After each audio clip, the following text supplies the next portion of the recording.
ইনশাআল্লাহ, ইনশাআল্লাহ। তো ভাইয়া তো এবার ডাক দিয়ে বলতেছে যে 15 দিনের জন্য আমাকে বাসায় নিয়ে দেন, আমাদের বাসায় যাইও। তা আমি আবার বললাম যে তাইলে 15 দিন আমাকেও অমুক জায়গায় ট্রান্সফার করলো, কারণ আমি ওনার পাক ছাড়া খাইতে পারি না। এই যে ওয়াজ গতকালকে ছিল নেত্রকোনা থেকে আজকে দুপুরে বাসায় আসছি, এখান থেকে আবার বাসায় যাবো। আল্লাহ যদি মা পায়, হয়তো রিজিক কোথায় আছে বলতে পারি না, খাবো আবার মনে করেন কালকে বরিশাল। আমি আবার একটু পরের বেগ কম খাই, পরের বেগ কম খাইলে স্বাস্থ্য ভালো থাকে। আর পরের বেগ বেশি খেলে হুদা দেখবেন আলসার হয়, গ্যাস্ট্রিক হয়, ক্যান্সার হয়, ডায়াবেটিস হয়। কারণ ওই সুদখোর খাওয়ায় অনেক হুজুরা তো দেখবেন দাওয়াত পাইলে হিসাব ঠিক থাকে না, মানে নিজেও যায় ওই লোকে যারা যে হয় যাইবে দাওয়াত আছে যাইবে।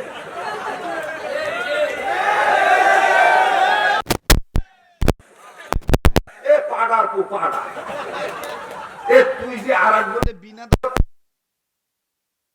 দাওয়াতে একজনের ভাগ্যে খাওয়া খাওয়া।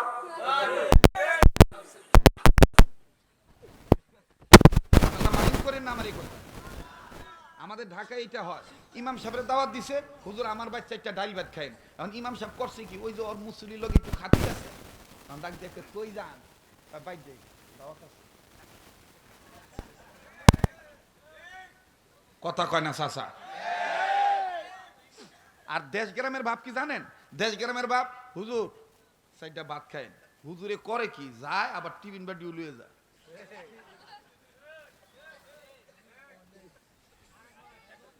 আবার নিজের পোলারও লয়ে যায়,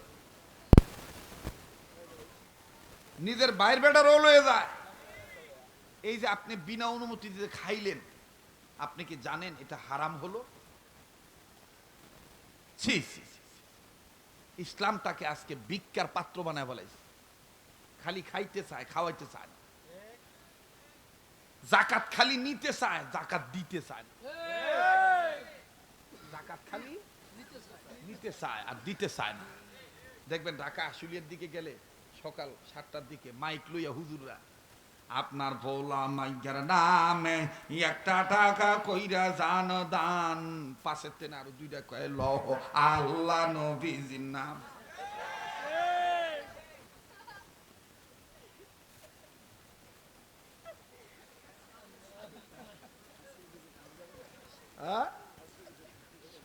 আমি মাইন্ড করেন না, ইসলাম হলো প্রকাশ ধর্ম, ইসলাম গোপন ধর্ম না। আপনাকে শুধু জাকাত নেওয়ার ধান্দায় থাকলে হবে না, জাকাত দেনে হলো হওয়ার সিস্টেম তৈরি করতে হবে। তো যাই হোক, আর লম্বা করতে চাই না। মোহতারাম হাজিরিন, আল্লাহ তাআলা নিজের তত্ত্বাবধানে হালাল রিজিক খাওয়ার তৌফিক দান করেন। আল্লাহ সবাইকে হালালের মধ্যে কবুল করেন, আবার কনা আমিন। তো এইবার ওমর ডাক দিয়ে কয় তরবারি আনো। তরবারি আনছে, স্ত্রী পুটুরপুর করতেছে। ওমর কয় কি কও ওদিক চাইয়া চাইয়া? কয় না না কিছু না, খালি জানতে চাইতেছি মোহাম্মদ কি কোনো তোমার ক্ষতি করছে? চুপ! তোর থেকে আমার শিখতে হবে। দেখবেন এরকম কিছু খাইতে জামাই আছে, বউ বালা কথা কইলে কয় তোর জন্ম আগে না আমার জন্ম আগে। এর লেগে আমার নানি শাশুড়ি কইছিল যে 3 কথা কওয়ার পরে ওই সেমরির লগে এই খেটর মেটর ব্যবহার করিস না, কারণ নারীর সিপায় গা হইলে মলম তোর মায় লাগাইব না, ও গই লাগাইব। কথাটা দেখছো কি গুরুত্বপূর্ণ কথা? দিলি তো আর একটা পেস লাগাইয়া। এই নানির ওই আগের গ্রামের মহিলারা পার্সোনাল লোডা নিয়ে পেশাবখানে যেত না, কথা কয় না মনে একেবারে বোঝনে নেই কিছু, একেবারে বাজা মাছ উল্টা খাইতে পারেন না। আপনারা তো জানেন যে আমি 1 লাখ মানুষের সামনে যেমন ওয়াজ করতারি, 5 জন মানুষের সামনে আমি এইভাবে ওয়াজ করি। বাংলাদেশে এখন একজন বক্তা আছে খাইটটা ওয়াজ করে, দান্দাবাজি করে ওয়াজ করে না। আমাদের দেশে তো এখন ওয়াজ হয়ে গেছে ফ্যাশন। আইব কতক্ষণ আইয়া খালি ঘড়ি দেখবার করবো, কালকে আমার মাহফিল অমুক জায়গায়, গতকালকে ছিল এই, অতএব থাক এই পর্যন্ত থাক। তো বাদ দেখায় যে ওনারাই ওয়াজ করে আর আমরা সবাই ঘাস কাটি। আপনার এতগুলো মানুষ আমার জন্য না, কোরআনের জন্য বসে আছেন মায়া ত্যাগ করে। কত মানুষ তো চলে গেছে, আপনারা তো পারলে চলে যেতে পারতেন, কিন্তু আপনারা বসে আছেন কোরআনের মহাব্বতে, ওলি আল্লাহর মহাব্বতে, মাদ্রাসার মহাব্বতে, আলেমের সম্মানে। এখন আমি এসে যদি আমার তাড়াহুড়া দেখে আপনাদের দিকে বিবেচনা না করে হুট করে যদি চলে যাই, আপনাদেরকে কি মূল্যায়ন করা হবে না অবমূল্যায়ন করা হবে? তাইলে বক্তার কি দাম আছে যদি শ্রোতাকে বক্তা যদি হাত না করতে পারে? ইমামের কি দাম আছে যদি ইমাম মুসল্লিকে কনভার্ট না করতে পারে? পীরের কি দাম আছে পীর যদি মুরিদকে হাত না করতে পারে? আমার বন্ধুগণ, আমার ভাইরা, আমার বাবাদিরা, তো এইবার ডাক দিয়ে কয় যে মোহাম্মদ ভালো মানুষ, আমার সাথে চুক্তি হয়েছে আবু জাহেলের 100 লাল উঠ দিব আমারে, তাড়াতাড়ি তরবারিতে বিষ মাখাবো। এবার তরবারি আনছে, আনার পরে বলে বিষের তরবারি নিয়ে আসো, বিষ ভরা বোতল ভরা বিষ আছে, নিয়ে আসো। আনছে, আনার পরে তরবারিতে ওমর বিষ মাখাইতেছে, এই পিঠে মাখায়, এটা সারা রাত মিশবো, সকালবেলা যাইয়া মারবো মোহাম্মদ সাল্লাল্লাহু আলাইহি সাল্লামকে। নাউজুবিল্লাহ বলেন। কেননা বিষ মিশলে ওই যন্ত্রটার পাওয়ার আরো বাড়ে। এই শিকার যেটার গায়ে লাগবো, এই বিষযুক্ত তরবারি, এটা সে তাড়াতাড়ি দুর্বল হবে, যন্ত্রণা ছটফট করবে। তো স্ত্রী দেখে আর কান্দে আর কয়, আহা, এই মোহাম্মদকে এই বিষাক্ত তরবারি দিয়ে আমার স্বামী মারবো। দিলে দিলে কইতেছে আর কি, আল্লাহ তুমি কি পারো না এই বেটাটার মনটা ঘুরে দিতে? বাজান মনে আছে ইসলাম কবুল করার কয়দিন বাকি আছে ওনার? চলতাছে একদিন। কয়দিন? তরবারিতে বিষ মাখাইছে, মাখাইয়া মৃত বাচ্চার মতন বলে, নে ধর, তাকের উপর রাখ, আমি আরামে ঘুমাইমু। এইবার বিকালের দিকে যখন বিছনাপাতি রেডি, সূর্য ডোবার আগে ওই দিন বিশ্বনবী মুহাম্মদ সাল্লাল্লাহু আলাইহি সাল্লাম কিবলামুখী হইয়া আল্লাহর কাছে দু চোখের পানি ছেড়ে কান্দার বলে, রব্বুল আলামিন, আমি মুহাম্মদ তোমার দরবারে দুইজন ব্যক্তির জন্য তোমার কাছে সাহায্য চাই। ওমরের খাত্তাবের ছেলে ওমর আর হিশাম পুত্র আবু জাহেল, এই দুইজনের যে কোনো একজনকে যদি তুমি ইসলামের জন্য কবুল করো, আমি মুহাম্মদের জন্য দিন প্রচার প্রসার সহজ হয়ে যাবে, ইসলামী আন্দোলনের জন্য কোন কাজ করা সহজ হয়ে যাবে। আল্লাহ গো, দুইজনের জন্য তোমার কাছে আমি দয়া চাই, তোমার দরবারে আমি দোয়া করি, এদের দুইজনের যে কোনো একজনকে তুমি কবুল করো। আল্লাহ পাক ডাক দিয়ে বললেন, জিবরাইল,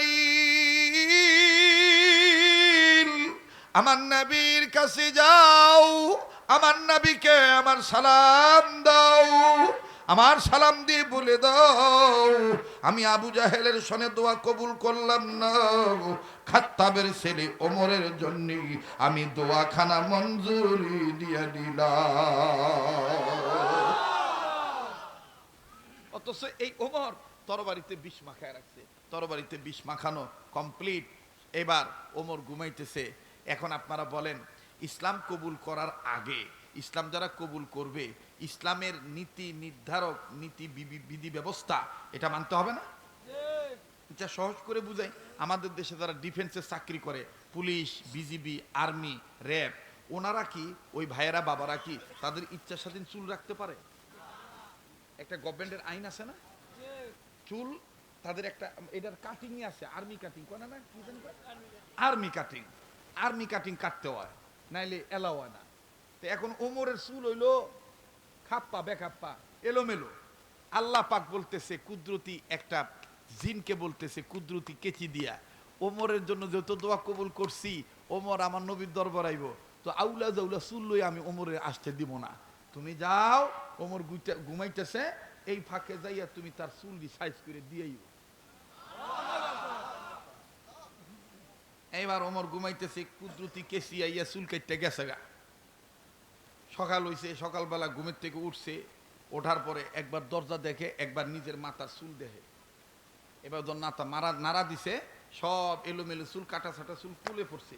কোলে পড়ার পর এখন বলতেছে, ঘটনা কি? দরজার খিল লাগাই না, বউ ঘুমের তেন উঠে নাই, আমার চুল কাটলো কেডা, বালা চুল লিয়ে হইলাম, এই চুলটা হাত দিল কেডা? রাগটা ঝাড়বো কার উপরে কম তো? ঝাড়ো না, রাগটা ঝাড়বো কার উপরে? বউর উপরে। এবার হযরত ওমর দিশা দিশা না পেয়ে বউরের দামক দেয়, ঘুমাইতেছে তো ধমক দেখে, মরার ঘুম ঘুমাস,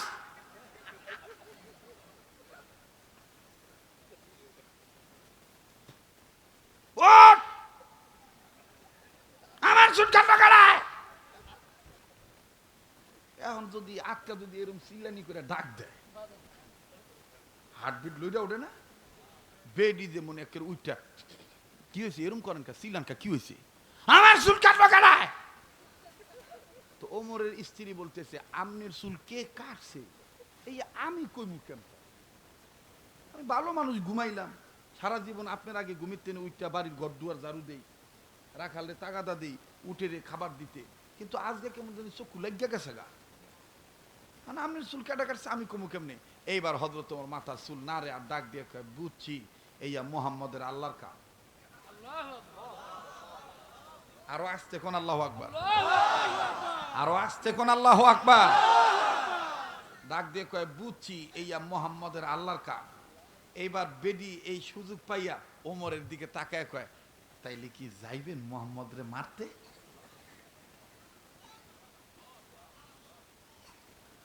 আমার ডাক দিয়ে বলি, বিবিরি যেতে চেয়েছিলাম, কিন্তু আজকে আমার মনের ইমেজ সবই নষ্ট হয়ে গেল, আজকে আমি যাব না, আমি কালকে যাব। আওয়াজ দিয়া বলেন না সুবহানাল্লাহ। ইসলামের আলো জ্বালায়া দিয়া রাসূল মদিনার মাটি করলেন বিছানা, হায় হায় ইসলামের বাতি জ্বালায়া দিয়া রাসূল মদিনার মাটি করলেন ঠিকানা। বনের হরিণী চিনিল নবীকে, মানুষ হইয়া চিনিলাম না। কি কইব, আজকে ওই রকম জুট পাইতেছি না, তো আমাকে তো চিনেন আপনারা। যাই হোক, আল্লাহ যা করে মঙ্গলের জন্যে করে।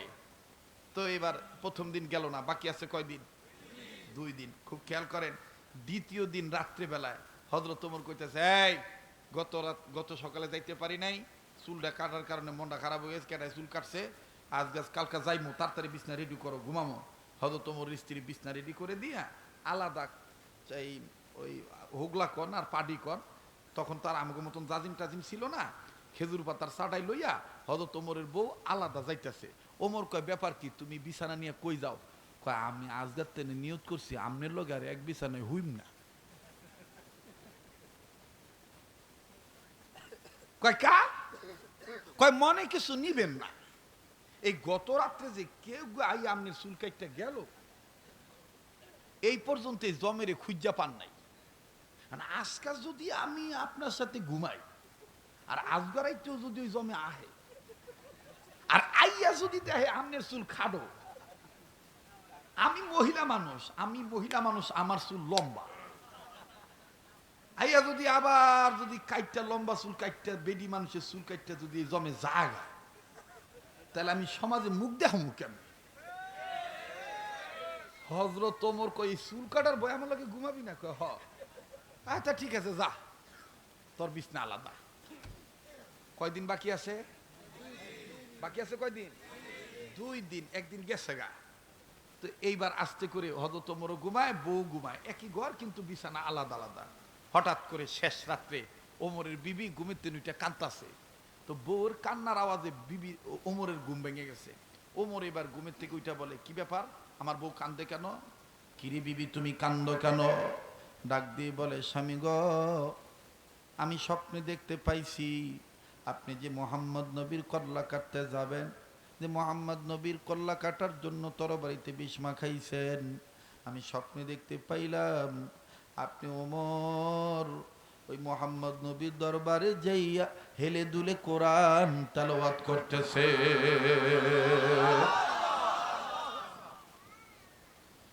দমে দমে করো জিকির, জপো আল্লাহর নাম, সুখে দুঃখে পাবে শান্তি, মিলবে দুজাহান। আমার ডাক দিয়ে বললেন, বিবিরি তোরে কে স্বপ্ন দেখতে কইছে এইটা? আচ্ছা, স্বপ্ন ইচ্ছা করে দেখা যায় ইব্রাহিম ভাই? স্বপ্ন কি কেউ ইচ্ছা করে দেখে? হ্যাঁ, যেমন আমি মাঝে মধ্যে স্বপ্নে দেখি ওয়াজ কইরা ভাড়ায় লেতেছি, পাশে আমার বউ শুয়ে রয়েছে, তো দিছি টান বাইরে আমার, তো বউ আবার আমার সুন্দর করে কয়, এই যে এইটা ওয়াজের মাছ না, এটা গড়। এরকম হয় না বাইরে আমার? হয় না? স্বপ্ন হইলো 3 প্রকার। স্বপ্ন কয় প্রকার? খাবে রহমানি, খাবে শয়তানি, খাবে খেয়ালি। খাবে খেয়ালি হইলো সারাদিন যেটা করে রাইট করে হুইয়া হিডেই করে। দেখবেন যে যারা মাছ বেছে, যারা মাছ বেছে, ওই যে মাছ যেন না পচে, দেখবেন পানি ছিটায় রাইট করে হুইয়াই। তা আমরা ওয়াজ করি, স্বপ্নের মধ্যে অনেক সময় আমরা ওয়াজও করি।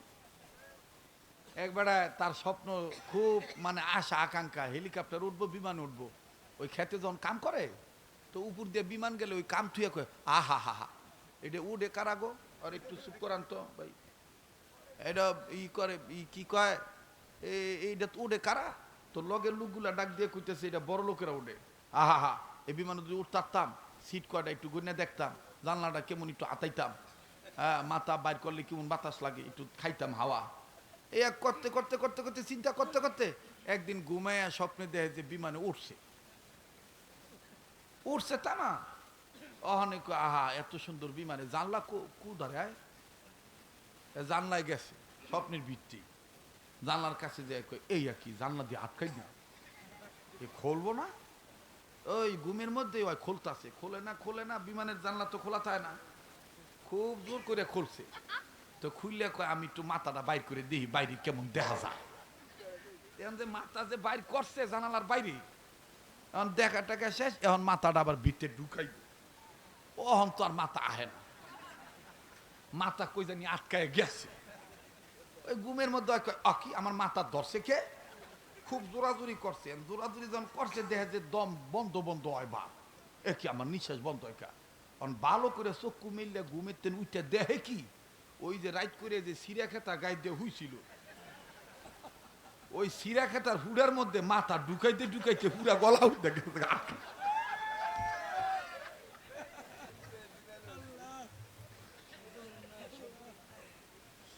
ভাই কি রাগ করলেন? তো স্বপ্ন কয় প্রকার? খাবে রহমানি, খাবে শয়তানি, খাবে খেয়ালি। তো হযরত ওমর ডাক দিয়ে কয়, এই তোর এই স্বপ্নে দেখতে কইছে কে? তো স্ত্রী কয়, এটা কেমন তারা কথা কন, স্বপ্ন কি কেউ ইচ্ছা করে দেখে? স্বপ্ন কি কেউ ইচ্ছা করে দেখে? তো হযরত ওমর ডাক দিয়ে কয়, যাক গা, স্বপ্ন দেখছ ভালো কথা, আজগাও আমার মনটা নষ্ট হয়ে গেছে গা,